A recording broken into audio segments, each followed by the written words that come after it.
Okay. Welcome everybody.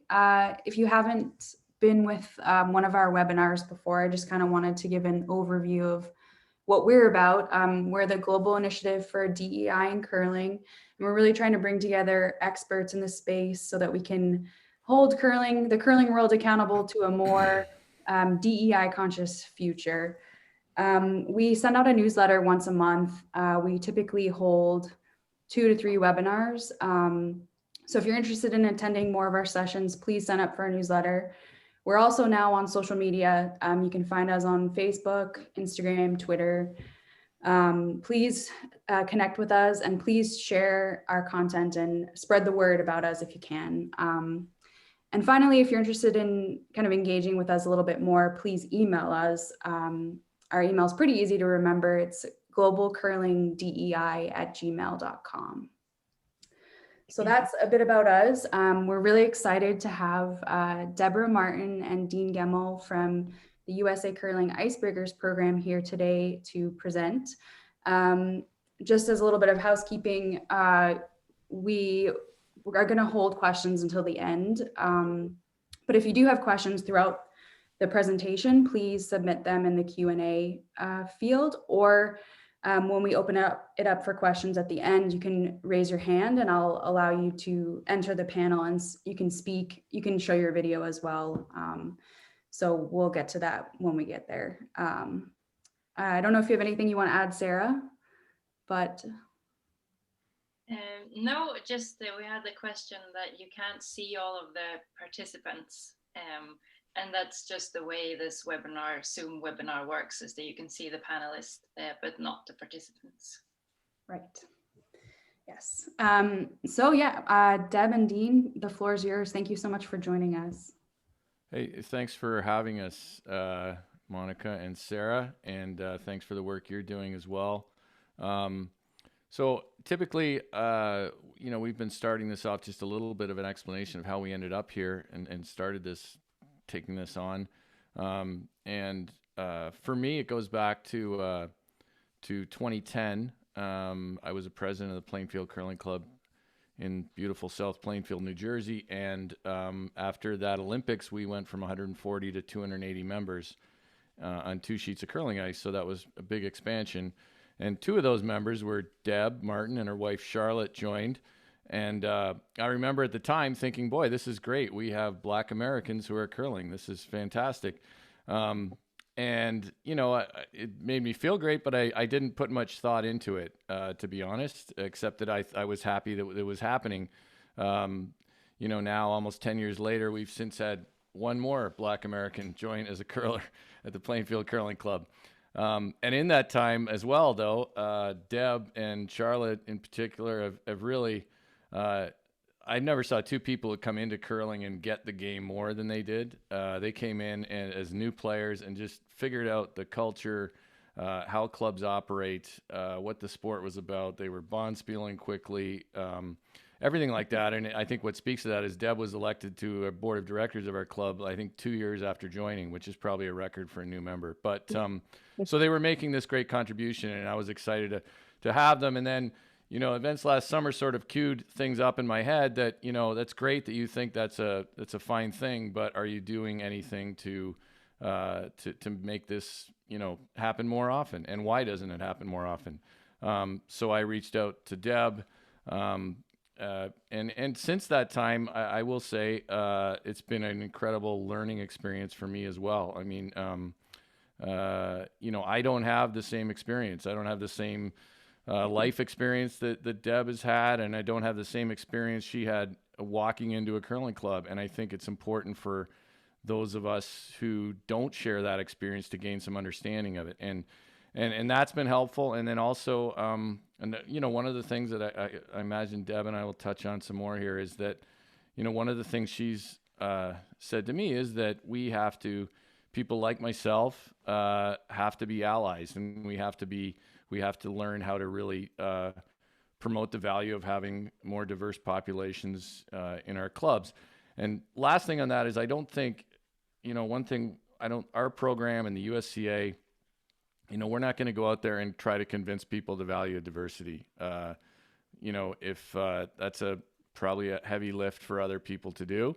What we really want to do is provide a programmatic, intentional way for clubs to expand the appeal of their sport and reach into communities that we may not have been able to participate before, or just didn't realize they could participate. That's as much as anything. And that's what the program's about. So I'll throw it to Deb for a little bit here just to see. She can tell you what I got wrong, and then we'll go from there. Well, thanks, Dean. I guess what ignites me about the Icebreakers program, I kind of feel like the little program that could. It started as a conversation, and it seemed to, gain traction, which is very gratifying that, 7 months after our first conversation or 8 months later, we're here talking with you guys, and people seem to have an appetite for exactly what we were trying to do. And again, just two people sort of bumping up against each other in the community of curling who had common purpose. I generally think of myself as just sort of an ally in the struggle as well. And I mean that by saying that, there are so many different experiences. And I always try to caution people in taking me as the expert on the Black experience. I've said it in other conversations. I'm the expert on my experience. And I happen to be a Black woman, I happen to be a woman, and I also happen to be an LGBTQ, community member. So I have a lot of different viewpoints and I have a lot of different filters. But the beautiful thing about curling is that I get to be a curler too. In addition to all those things, I'm just an enthusiastic curler. I enjoy the game. Anybody who really has spent any time broom stacking with me knows I'm really just a fangirl, and I'm just like, oh my God, I just dig it so much. So I've always wanted to be able to share that, not just with other Black people or other women or I feel like sharing the sport is something I've always been motivated to do. So after, George Floyd and after Black Lives Matter and all the things that happened this summer when Dean, said, hey, this is what we can do where we are, I was all in and definitely aboard. And I just want to kind of say this too, that without Dean's involvement as an ally, as a white male, who decided to take an interest in this, or without Monica or the people that have approached me, these things wouldn't be happening. I don't have an audience, I'm not a national name in the curling world. So I appreciate people and allies who are using their platform and their access and their, privilege to bring this issue to the fore. So I think that it's an example of what I mean when I say ally is a verb. It's not just something you do, performatively once, you kind of post this or post that, which is great. It's great to be supportive, but to actually do and take action and stick with something and, kind of do the hard, confusing, and often ambiguous work of bringing things like this to life, I think is wonderful. And without both sides of that equation, I'm not sure that we'd be here today. I have like 200 followers on Twitter. Dean has thousands, right? So there's a difference there in how many people are going to hear about, Icebreakers. Monica has a national profile, the fact that you're interested, et cetera, but I'm just saying the fact that you guys are interested and committed to it is gratifying and it makes the work worth it. And I feel like that's the formula that is going to make the difference, not just in our sport, but in any, approach to diversity, equity, and inclusion. It's that, people get together they come together in good faith, people of goodwill, and try to do the right thing for the right reasons. So that's kind of what I wanted to say about that. And as far as Icebreakers goes, I'm really excited that people are interested in this program that we're trying to put together. And I look forward to helping them understand what it is and also what it isn't, and how we can all work together to elevate the profile of diversity in our sport. I just quickly add too that when we went to the USCA and Jeff Plush, the USCA CEO, there wasn't, they were quick to support it and say, in some ways even push us to produce things for it. So that's been valuable as well. I think, Deb, maybe we could, I don't want to go through the whole thing frame by frame, but we'll go through sort of the deck we have for clubs who want to understand what it's about. And if we have time or if there are questions, there's also an implementation guide we've put together, which sort of walks clubs through the steps that would be involved if you're an Icebreakers club. We will say, our plan is to launch it in the fall, COVID permitting, with some, a number of pilot clubs. Obviously we'd love it if every club in the country was an Icebreakers club, but what we really want to, we're going to try to concentrate our resources on the most interested clubs, and also the ones that have capacity for new members, maybe have a track record of bringing new members in a good way. And that's not because we want to exclude anybody. It's because we want to start successfully. We want to make sure that year one, we're imagining that there's going to be missteps, things we get wrong, and we're going to have to fix. But we'd really like year one to be successful, and then going forward, we just keep expanding it to more clubs that want it. So should I share? I guess I can share my screen, Monica and Sarah. Is that right? Yeah. Yes.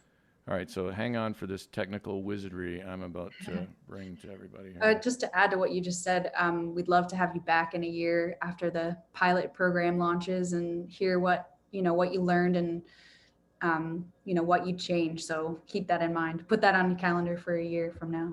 Only if it's truly successful, Monica, are we coming back. No. Okay. So we are. I will say, both Deb and I mean, Phil, we do feel some pressure. We want to make sure this thing works, and we don't want to do it, half-assed or haphazardly. So I'm going to see if I can share my screen here. I'm sharing. But of course, I got to get this thing here. Hang on. Oh, I got to move this. I told you it would be technical wizardry. Oh, geez. Okay, I think I can do this. Hang on. Can you put it into presentation mode, Dean? Yeah, I'm getting right there, Deb. No, wasn't sure. Just trying to help. I know you are. It's embarrassing, but I've done this a million times, and yet I still can't. Oh boy, oh boy, oh boy. There we go. Okay, this should do it. There we go. Everybody see that clearly? Right on. All right, so Icebreakers was a name we came up with. Wow, it's just flying through right now. What's going on here? Hang on. Okay. So one of the things that came up early was, why you guys got this right in the way, right? There we go. So one of the things we talked about early was why this mattered now. Obviously, as we've already referenced, events of the past summer were important to a lot of people, including me, and I know a lot of other, certainly not just me or Deb. So it was that prompted a lot of conversation. The other thing I think is that I think our sport is growing in popularity. I think and I think it has a real opportunity to be a force for good. I believe in curlers, actually, and I'm not so naive that I think that everybody is going to be thrilled to be a part of this, but I do believe in curlers, and I think in a lot of ways we've been more inclusive than other sports. We have members of the LGBTQ community who are, elite players and welcomed, and we have, made efforts, and I think with wheelchair curling and other communities. But what we haven't done particularly well is we haven't reached out to people of color and other populations that aren't represented in the game. Some of that's been geography over the years, but clearly that's changed, and it's time for us to step up here. One other thing, I was the USA Curling athlete rep to the United States Olympic and Paralympic Committee Athletes Advisory Council, which is the hardest thing to say, but and one of the things I realized was that other sports were much more diverse, and in fact the sports that were doing well had a more diversity in them than most. So some of the things that I think makes curling valuable, I think just as anybody here as a curler knows, curling has a culture, and there's a setting all the time in clubs that is good, and I think it can be a place to have meaningful conversations. And one of the things I always thought with Deb actually was that I used to think, well, what about the people who aren't as outgoing and able to navigate different environments as easily as she does? So those are the people that we haven't connected with. So somehow we have to figure out how to make those organic connections with more people. And I think actually the structure of the sport, the teams of four, how you need to communicate effectively, all those things help bring people together a bit. And I know Deb referenced broom stacking, so anybody outside of the U.S., that's when you sit around and have a beer after the game. For some reason, it's broom stacking down here. But yeah, I think there's this. I think curling has a lot to offer. Deb, I mean, you'd agree with that. I think you've been in other sports too, right? So Yeah, I would say that I feel like, I mean, I think sport in general is always a very good way to sort of bridge divides and bridge gaps. I think a lot of just the nature of competition and the nature of being part of a team where you're going for a common purpose leads sports into a space where we can always be pioneers or leaders in different types of movements around inclusion, around, just whether it's race, gender, et cetera. I've always believed in sports as a way to do that. But I think curling has always been unique to me in that the way that the community sort of bonds together and the way the sport itself is set up, I think it really lends itself to a deeper kind of interaction. And I think one of the reasons Charlotte and I were able to latch on to the sport and to the community so quickly is because of how it's set up. Now, granted, I only know what I know from the clubs where I started. Our club in Plainfield, New Jersey is a very intimate setting. So maybe it accelerated that to some degree. But I also think that Plainfield did a great job of how they brought new curlers into the mix. They made it possible for us to kind of ask questions and build bonds and build connectivity. And then the conversations that grow out of just putting all these different people together around a common purpose is what I think makes curling a great opportunity to really advance the discussion around diversity and to get people to know each other and to understand each other and to see each other differently in a different setting. So I think it's uniquely positioned to help facilitate that. right. We've all seen curling clubs. Like I said, we're not here to. I don't think it's the role of our program to try to convince people to value diversity, but certainly. There are good reasons for our sport to add diversity to it. I mean, I think if we want to talk just, pure numbers, I mean, if we have additional curlers, more curling fans, more people in the clubs, more media exposure, that's good for the game. If we look, to the dollars and cents aspect, corporations are not likely going forward to support sports that don't have some commitment to diversity and reflect diversity. I used to joke when we played at our U.S. national championships that I didn't know who would want to sponsor them. I'd look at myself and my teammates and think, why would somebody want to put a bunch of money into us? I mean, we're old for one thing at the time, but I think that's the reality of it now, and for good reason. And then the other thing is, I think fresh ideas, new talent. Can bring lots of positive change. I've seen it at my own club, and I think that that's only going to serve the sport well. If we want to talk, we talk a little bit about how do you get this started at a club in the United States, and one of the things that's in our implementation guide is you're going to need champions of it within your club. You're going to need the support of a club board. You're going to want the broader membership to be supportive of it. And it, as Deb's pointed out to me, it will be a change. I mean, it's not, we're putting together, a series of things about what to expect and what happens if you really bring this program in a way that's effective. The other thing is, some clubs will say, our schedule's so busy. I'm a big believer that every club has time in their calendar that they're not using as effectively and efficiently as they could. So, part of it is, are you a club that's going to be able to take a good look at your calendar and really find, good opportunities to do both learn to curl sessions for BIPOC community, to offer new member leagues, and then hopefully move at least a number of people who try the sport for the first time to club membership. And you're going to need it can't be a one-person show, right? We're going to need clubs that will have a group of members that will want to take this on. A lot of it's going to be about, outreach. And Deb has all kinds of great ideas and experience on this, far more than I do. But we want to help. Part of our role is going to be to help people connect with the right organizations, and it will probably be different in each community. Some clubs, some places might work with schools. In other places, like I know here in New Jersey, it can be challenging to work with schools because of, some of the requirements. with revolving around like things like teachers and buses, et cetera. But whatever works for you is really what we're saying. The USCA also has floor curl kits for the clubs in this program.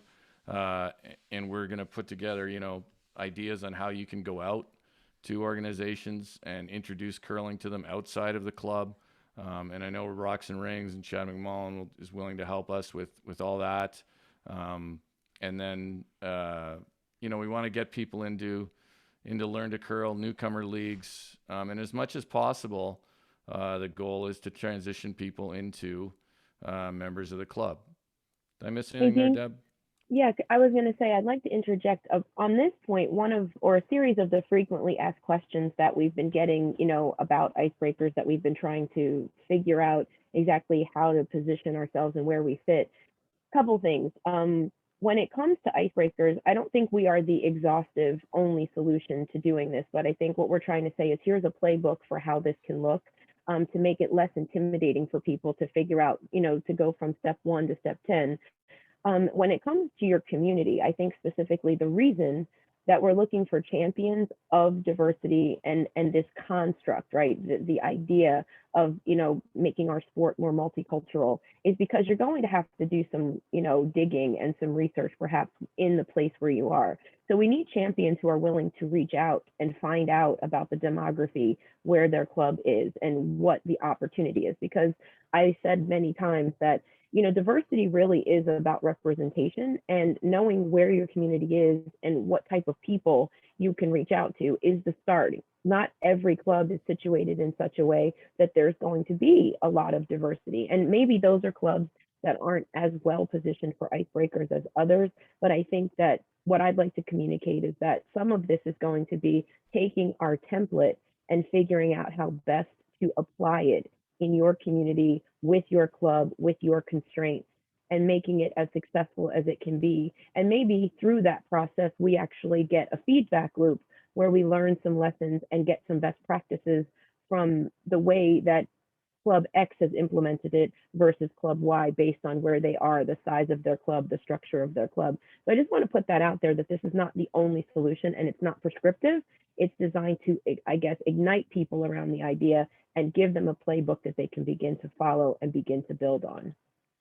That's such a good point. I mean, I certainly don't have all the answers. We don't have all the answers. I generally like go walk the dog in the morning, and then I end up texting Deb a bunch of questions that I thought of while I was out. So there's a lot of things that are, I think we'll just continue to improve with this program. In some ways, we're going to be crowdsourcing it, and making it better that way. I won't go through all this, I don't think, Deb, but we're going to be providing guidance at least on how to reach out to groups, and who might be important groups in your community to help figure that out. And it, there's you may have to, it's not always completely obvious who you should be reaching out to. I mean, it's obvious in a way the community we're trying to reach, but how to reach them is going to be, important, and we want to do it in a way that makes sense for the program, reflects well on it. One of the things we want to do, and we'll touch on this quickly in the implementation guide, but as much as part of this is going to be like, it's just like anything else with curling. If you do a Learn to Curl session, you certainly don't expect everybody in that Learn to Curl session to say, "Hey, this is the greatest sport ever, and I want to start it." You're going to get a percentage of them.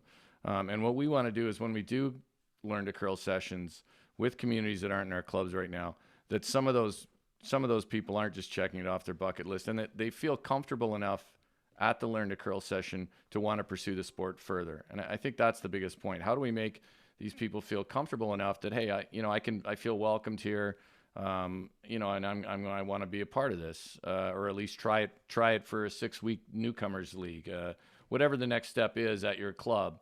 We want to make sure that part of what you're doing is making sure that club immersion starts to happen. And, Deb, spoke highly of our club, and I think our club, I love the people there and everything else, but I'm sure there were moments that weren't great. So, and also, like, as I said, she has a personality that makes it easier. If someone's slightly more introverted, well, there's lots of introverted curlers of all colors. So I'd like to make sure that those people are welcome too. And if I could just take a quick step back, Yep. Dean, before I lose the thought, my brain. I also wanted to say too that we're not trying to reinvent the wheel. So the slide where you were presenting the different organizations that we were suggesting, I just want to make people aware, and so they can take a deep breath and breathe a sigh of relief, that there are a lot of initiatives already out in the world that are speaking to diversity, that are dealing with sports and youth, or dealing with, integration and, where people can kind of bump up against each other. So it's really important to try to connect with what's already working and try to tack on to what already exists. You don't have to be the first person to decide how to solve racism. There are a lot of organizations that are already doing things like this. So step one is to find out who they are, find out who their players are, and then to make the case and present the value proposition around Icebreakers and how a partnership with Icebreakers would, help forward both, I think, agendas. And also in our club setups, at least, like, again, I only know what I know, but I know a lot of places have group outings, and we do community outreach. Like, some people do pizza and curling or pizza night to sort of bring people through the door. We have something called the curling experience at Plainfield. So those programs are already sort of there. I'm saying take what's existing and sort of tack this in. It doesn't have to be a whole separate lift out with an entirely different group. There are common purpose and common causes. So try to find those connectors and make it easier to say, let's add this, as opposed to we have to reinvent all the process and all the things around Icebreakers. I never really envisioned it as something separate unless you don't have any of those things already in place. Does that make sense, Dean? Yeah, I think it's important to say leverage what you have. This doesn't have to be, you don't have to invent an Icebreakers learn to curl. You have a learn to curl. It's just who's in it, right? Right. And as Deb said in her, if you haven't seen her interview with on the Gold Line Instagram feed, I encourage you to listen to her. And it was a great learning experience for me. But one of the things she said was also just in terms of, where are you going to find people? Black people, she said, are everywhere. And I think that sometimes, people don't think that way. And it's like, look, you have a learn to curl program in place, use that and use the people who already run it, Yes. Quickly, the USCA commitment, like I said, Jeff is the CEO of USA Curling and Courtney is the chair, been totally supportive. Obviously, right now is not the easiest time for any sports organization in terms of dollars, when we haven't had anything going on for the past year, or not much going on. But they do the floor curl kits we're going to do, where I know that they will help us organize regular meetings. They've already helped us. If there are funding or sponsor opportunities, they're going to help us pursue those. And I think, looking forward, it's going to be continued development of resources, with the USCA, and the USCA is, going to continue to back this. This actually is a little older. We've actually done a lot of this, Deb. I just realized, but so we have ticked off some things. There is an Icebreakers application questionnaire that's on the USA Curling website. If you're a club or in leadership at a club or a club member and you'd like your club to be involved, I'd encourage you to fill that out. We have some materials we're going to give to our pilot clubs. Implicit bias, resource guide, and training. We're going to expect or require that volunteers within the program, anybody who's involved at the club level, complete implicit bias training. I would say if you're familiar with sort of some of the online modules that you have to go through if you're coaching, whether it's Safe Sport or somebody else, it will be something like that. That's something we're hoping to source. I don't think we need to invent that, but we certainly, we need to have it. FAQs, contacts of color directory. Deb, I don't know if you want to touch on either of those, that would be great. Yeah, I'd actually like to put out a call to action. This is something that I thought was important. In the beginning, I still think it is important, but I think there's more dialogue and discussion now than there was when we first started this. But I mean, I don't know all the curlers of color that are out there, right? So if you're one of them and you're interested in being a resource for this program, hit us up, either, email Monica, email me, email Dean, just get in touch, because I think the more people that can serve as a resource to sort of partner in this program and help people when they feel like they might be touching the third rail issue, or I want to do this type of a thing, but I'm not sure if it's culturally competent for me to approach it this way or that way. Essentially just like, I guess I look at it as like, a panel of people who are live on the margins and who understand that there's a way to do some things, and some people may make mistakes or may not know the right way to talk about it. An example of where something like that makes sense is when people initially started thinking about how do we do something like Icebreakers, and initially everybody's default that we were talking to was like, oh, we have to go into communities of, where people are marginalized communities, or underserved communities, or poor communities, i.e. the hood. And that's where we were looking like, let's go attack all the poor Black children in the world. And I think that is a default, like a stereotypical default. And that's where having a person of color to bounce things off of can help you reset your expectation or reset the approach, and help you, I guess, excavate some of the ways in which, maybe you're not as culturally competent or sensitive. Not saying we would all be perfect at any stretch of the imagination, but I think that it's important to have a resource of people who are willing to be called upon to help make sure that, this program is as inclusive and, I think as culturally competent as possible. So if you're interested, let us know. Yeah, I mean, and in terms of the, all of that, I would just add that, I've known Deb for over 10 years now, and just in the few months we've been working on this, I've learned a great deal. So, and being able to talk to someone candidly and honestly is super helpful. And those are the kind of candid, honest conversations that I hope this program can spark at clubs. It's going to be helpful, for everyone. More items for development. I won't go too deep into these, except to just so you know that we seem to, as we knock things off our list, we seem to add things. So we're going to continue to keep working on these.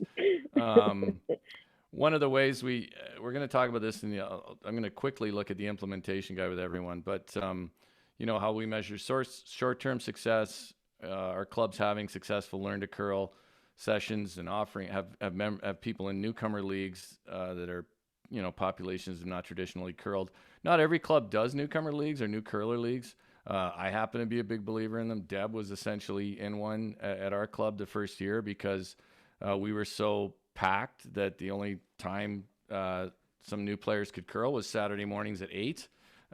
So she was part of that group, and it was almost all new curlers with experienced curlers on the outs helping them. And I know, just in terms of growing the game, I think it's something we have to do more of. And then what we'd like to see is, how many people come in, try the game, get into the newcomer league, and then move on to join the club, or other ways. Maybe they just become, curling enthusiasts and fans of the game, or supporters, or they own a business and they sponsor the club in some way. And then finally, are we having the conversations that, that can be valuable.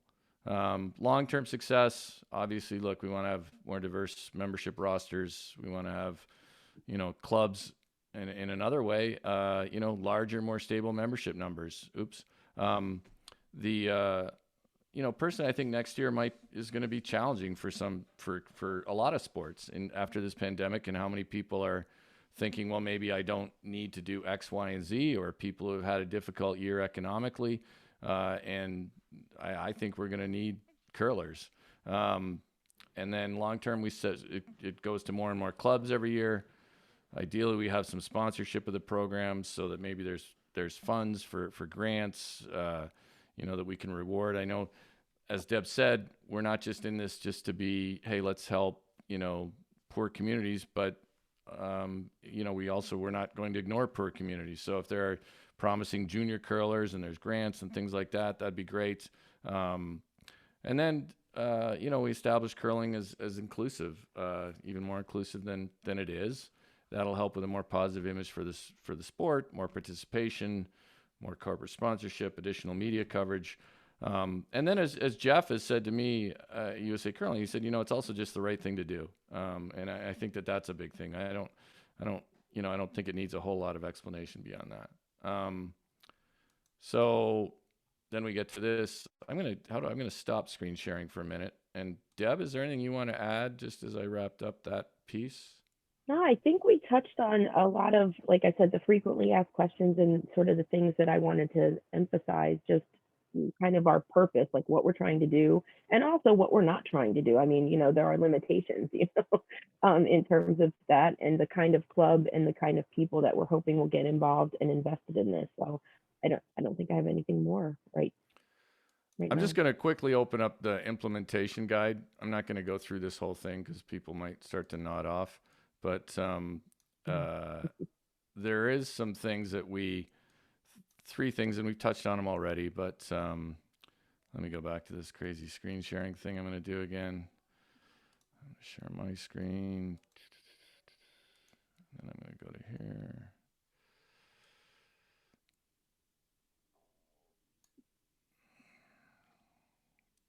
Smooth now, look at that. So one of the reasons we have an implementation guide is we want to make this as consistent as possible. I think, like if anybody who's working on this wants it to succeed. So the more we can, also draw on others' experiences as it goes on. I mean, I envision, some regular calls with our pilot clubs, so maybe a Slack channel, things to keep the communication going about what's working and what isn't. And that'll just help everybody. But the guide, what we're going to expect of Icebreakers clubs, like sort of the core elements of the program, it's going to be provide standalone learn to curl sessions. And that's going to be for the BIPOC community, right? We want to have sessions with those people in them. Part of that, if you're going to do those sessions, somebody's going to have to champion it, make sure there's room on the club calendar, make sure you have volunteers, all those things.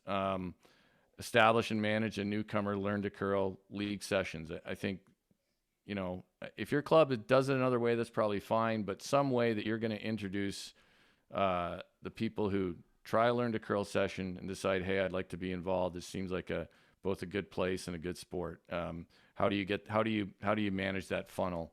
And then the final thing is convert to curling enthusiast. And, we all know not everybody even curls for 6 weeks in a learn to curl league session and decides they want to be a curler. They might say it's too cold and I'd rather just be a social member of the club and hang out at the bar, and that's fine too. But if we look at a hierarchy there, ideally we're looking to get dues paying, league playing curlers. Or if we go down, it's like an active parent of a junior curler, social member of a club, supporter of the club. That's just, if you think about your outreach within your own community, is your club thought of in the community as a place that should be supported? Local sponsors of the club and the sport. And finally, even if you do one standalone learn to curl session and you create a fan of the game, I think that's a win too. So that's sort of the overall goals. I'm not going to go through this whole thing, but we've worked on an implementation guide. We'll continue to work on that, all about, how you bring this together and, make it work within your club. And we're trying to make it as, a word Deb uses a lot, is programmatic and intentional. And we're trying to make it that way so that it's, in some ways as turnkey as possible for clubs, but also give you the flexibility to make it work within your own community. Yeah, and one of the things I think is important about the fact that I want people to know there is an implementation guide, so we're not just throwing you to the wolves. We are trying to think and anticipate, the steps that this might take, so you have some place to start. I think sometimes the analysis paralysis keeps people from doing things. So we are trying to look through that and give you a jumping off point. I also think that the importance of like the implementation guide and just sort of what Icebreakers is to set the right expectations. So that we have some programmatic consistency, so that when people hear the term Icebreakers, they know what it is and what to expect, and that everybody that's on board with Icebreakers is working to preserve the integrity of that program so that it doesn't turn into something that we aren't proud to be affiliated with.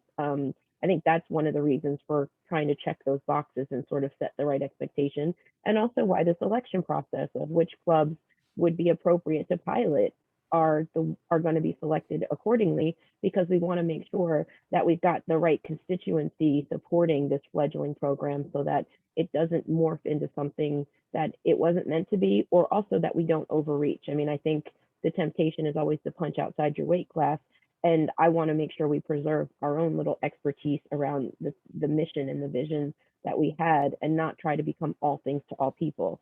I think the tendency that I'm seeing in the diversity space now that we're 8 months into this, and gratefully people are still interested, is that some people have an appetite to just say, I'm checking the diversity box. I did this thing, check, check, check. I'm diverse, I support, and then they move on. And that is part of the equation. I want this, my goal or my aspiration for this is that it's not that, right? Is that people are invested in the long-term success and in the long-term, conversation around this, until we get to a point where people like Charlotte and I walk into a club and we're not unique, we're not special, we don't stand out for, reasons other than how we play, not who we are. I have a phrase I keep using. It's like, I want you to know me for my game face, not for my face in the game, and that's how it's successful. But those things take time, and they take a legitimate, authentic investment from the people that are involved. So I think that's important to take away from this conversation too. So as I said once, Deb, I said, I hope that eventually you're known as not as America's favorite black curler, but as the curler with the crappy intern. No, oh, thanks, Dean. No, always got to call me out about my intern. It's improving. Now I feel like I should go to the ice and practice, except Yeah, I don't have any ice. can't. So I know. Next year. Yeah, there you go. So Yep. yeah, we're Everybody just out froze. of things to talk about. We're 45 minutes in, so I'm happy to throw it open for questions. Is a program available for curling facilities outside of the U.S.? Throw that to Sarah. No. Sorry, I was frozen for a second, guys. Apologies. It's all right. I mean, our program is part of USA Curling. It's a USA Curling initiative. That certainly doesn't mean that, again, just as we're hoping to, crowdsource solutions within the United States, we'll be happy to share whatever we learn or anything that happy to share materials outside of the U.S. So obviously member clubs, are, it's going to be USA Curling clubs that are supporting the initiative, but yeah, there's no proprietary anything here. Yeah, and after the presentation, maybe we can talk about sharing some of the resources you have with the group. Sure. Because one of the things I love that you said was just, we're not trying to reinvent the wheel here. There's a lot of good work being done. And that's a big part of why we exist here, is just to kind of share those resources amongst everybody. And, if you're not necessarily part of USA Curling, but you want to start this in your own country, you have kind of the information you need to get it going and get it started. So I appreciate your willingness to share. I think that's awesome.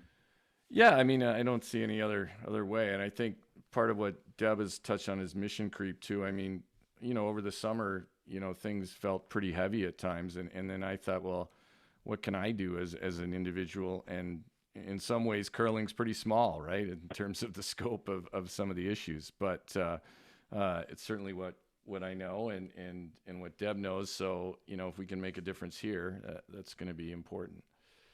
Yep. Yeah, and if you guys feel ready, we could open up for questions from the attendees. So if anybody has anything, you can either, type it to us in the chat or raise your hand, and we can bring you over into the panel and you can speak. We did, as folks are thinking about their questions, we did have a couple submitted prior. So I'm just going to pull those up now. And I did share them with you before, but thinking about which one do we want to talk about? How is the Icebreakers program enlisting support of other BIPOC curlers to inform and shape the program? I think you answered that, Deb, already with your call to action. How is the Icebreakers program taking into consideration local BIPOC demographics to encourage clubs to increase diversity, equity, and inclusion by understanding their surrounding BIPOC communities? Yeah, I mean, I think Deb touched on that as well, right? I mean, one of the things that comes up in our own USCA BIPOC community is, your club should reflect the community around it. Right. So, yeah, I mean, I Yeah, think I feel like when we talk about benchmarks of what your goal should be, what's an achievable, attainable goal, I think you should start with penetration of population, right? So you want your club to reflect the neighborhoods and the people that are in your club's community to the degree that you can. And maybe that means doing some investigation, like I said earlier. I don't know that the same formula would apply for every club. And especially if you're looking internationally, they're like talking with different friends I work with, around the Canadian situation, it's a very different approach in terms of where they are versus where they may want to be. So again, this isn't prescriptive. It's just saying that you may actually have to kind of roll up your sleeves and figure out what good looks like, and then be willing to make that happen. Yeah. Does anybody have anything else from the group? The only other question I think that you sent over to us in advance, Monica, that I just kind of wanted to touch on, and it happened in another presentation that we had given about how inclusive is the Icebreakers program of all BIPOC populations, including Latinx peoples, et cetera. And I feel like this is one of those, it's hard to have a blanket answer for, but the answer that Dean and I have talked about is that we just want to be inclusive, right? We're not looking to be restrictive. So it's like, well, are you Black enough to be part of Icebreakers? Isn't really the litmus test, and I can say that, right? That might not be something that every ally can say, but it's like, that's not the point. It's not like you have to prove that you're Black enough. It's about the idea that we are making an intentional inroad and introduction to communities where people like me, my wife, and all people of color may or may not exist. So yes, certainly that includes Latinx people, but I also bristle whenever I think of any group as a monolithic group. Within every group, there are people who identify differently. So my feeling is if you feel that you are a person of color. Oh, you froze up, Deb. No, you're frozen too. I can't hear Monica now. Oh, I'm on mute. Oh, okay. Deb's frozen. She was probably saying, this is like, Deb gave a great 3 white friends and you're a person of color. Oh, I'm sorry. You were frozen, but I was saying it was probably really great stuff that we just missed. Oh, sorry. It usually is. Sorry. But carry on. You were I don't probably know out where for like 25 seconds. I don't know where you left off, where I left off, but I was just saying it's about being more inclusive than not exclusive, and that it's about making those intentional discussions. So I would worry less about the definition of who is BIPOC and look at the people on the margins who you don't see in the game, and making a multicultural ask to make those people a routine standard in the game. Let's think like a multicultural world, whatever that means to you, I think is kind of the spirit of Icebreakers. Am I right, Dean? Yeah, I think so. I mean, there is an intentional outreach to the BIPOC community, right? But yeah, we're not going to be, oh, you can't come in, you're a Black American and you want to bring your friend who isn't, we're not going to say, oh, you can't come in or something, so obviously. Right. So yeah, that's a good point to make. And I think the part where I may have cut out was I was saying that, communities are not monolithic. I don't know if you guys heard that part, where I want to caution everybody from looking at the Latinx community or any community as a single type of people of color. Even within the Latinx community, as I understand it, I'm not even sure how I feel about the word Latinx, but I think it's shorthand. But there are Afro-Latinos, there are Anglo-Latinos, and all things in between. So I think we need to be careful about understanding the cultural competency there and making sure that we're looking at people of color, we're looking at being inclusive, and we're looking to change the face of curling. So more representation of different types of people who look like different types of people could become the standard of what we see in the sport. We had a question from the group. How will Icebreakers facilitate trainings for established curlers of color? Trainings such as ice tech trainings, learn to curl instruction trainings, etc. Is that something you guys are looking at? It sounds like it'll be a good problem to have. I mean, if we have more curlers of color, and then we have and then they become members, and then they become instructors and ice techs. I think that's a great problem to have, but not a problem. It'd be a great thing to have. I think we're going to start with trying to get them in the curling club to begin Well, with. the short answer is the same way you do for everyone else. Like that's true. That question to me is like, well, how do you create ice techs that aren't like BIPOC people? You know, in fact, one of the 3 Black women at our club is an ice tech. I mean, you know, so the thing is, goes to my point. It doesn't have to be different or special. If you get into the sport, you like the sport, you find ways to fit. And if ice tech is your thing, then you just invite those people to do it. I ended up on the board. It wasn't like there was a special development program for Black women to become board members at the club. You know, it's just, you start talking to people, you realize that you're invited in, and then you find out where you fit and how you can contribute and how you can improve your community. So I don't think you do anything special. You just get those people in the room, and then it'll organically happen the same way it organically happens for white people. And I think that's kind of how I look at that. Yeah, I totally agree. I think that's a really good point, actually, is like how we keep people engaged in the club. And part of it is getting them involved in some volunteer effort, like ice making, like serving on the board. And so that's actually a great consideration to put people up for that and get people engaged once they're in the door, you know? So I think Deb's point is a great one, though. We're not trying to, there's not like a specific way to train a Black curler, right? Like it's not, I mean, we didn't, like Deb and Charlotte just came in and got curling. It wasn't like, oh, we need our Black curler training module. We did not have one, and nor did we need one, and nor does anyone else. It's just, you know, what we're trying to do with the program is make sure that the outreach happens, that there's intentional communication with groups. And that goes back to me saying, wow, that's great. We have Deb and Charlotte join the club. And then 10 years later saying, wow, the only other person is Teak on the ice crew. So, you know, what happened in between there? Obviously, we're just going to rely on chance and people with personalities or experience in other sports that like Deb has. Yeah. And I would just say, like, for me, my perspective on this is one of those things that happens a lot. And I always approach it with generosity, that I don't think they're trying to be exclusive, but please don't create a program that is like, hey, Black curlers over here. Hey, you know, Latino curlers, like, don't do that. That is the more separation you create, the worse it feels, to be honest with you. So I would just invite you to just think about it in the macro level. How do I create community in curling? And if I get all the right people around the table, I'm going to appeal to those personalities. You don't have to speak a different language. I think it's a knee-jerk response, and I think it comes from a good place often, but I also feel like that's one of those things that I'd like to dispel the myth of, is that you don't have to have this special setup. Just give us a chance to show up, make us feel welcome, and we'll find our way, just like you did, you know what I'm saying? So I think that's an important thing for me to lean into with everyone.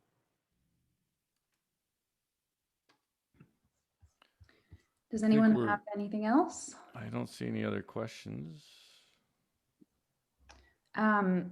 Yeah, feel free to reach out to us as well via email if something comes up later. I don't know if you guys have any kind of like parting words you want to leave us with. We could probably listen to you talk all day.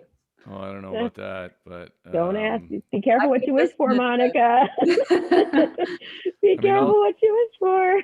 I'll throw my email in the chat here, just yeah. So if anybody wants to reach out, but if you're a club that wants to participate, please go on the site, and if you haven't already, fill that out. We're going to be starting to get back to clubs next week with questions. Again, we're not trying to be exclusive with that either. It just goes back to want to make sure that we focus our resources. We probably can't successfully pull this off next year in 25, 30 clubs. We can, right. We're going to make it, and hopefully, like, it just expands naturally and somewhat organically going forward. So, I don't know. Do you have anything else, Deb? I don't think so. And I think I just saw one of the questions was, we filled out the Icebreakers questionnaire. When can we hope to hear back? And I think we're working on kind of getting those responses out the door by or before the end of this month, right, Dean? Would that be a fair expectation? Yeah, even as early as next week, okay. But we'll at least a preliminary email, and we'll go from there. Awesome. And all I have to say is thanks to you guys, including you, Sarah. It was nice to meet you. Yes. This is the first time, but I appreciate people who are willing to, get involved and be invested and be committed for this through the long term. Of course, I have selfish reasons for wanting to see that happen. So I'm just grateful for people who are continuing this conversation with us. Thank you so much. It's been a really good talk, and a lot of things we can take home to Swedish curling as well, I believe. Yay! It's great. Thanks. Yeah, thank you Thanks, to you Sarah and both. Monica. Thanks so much. And I just want you to know that we have your back. If you need any support, like there's a lot of US curlers who care about this and want to see it successful. So no pressure, and we're here for you. Okay. Yay! So Thanks. Right on, Monica. thanks everybody. See ya. Look forward to our next webinar, and please reach out to us. Hope everyone has a good day. All right. Thanks. Take care. Thanks for hosting.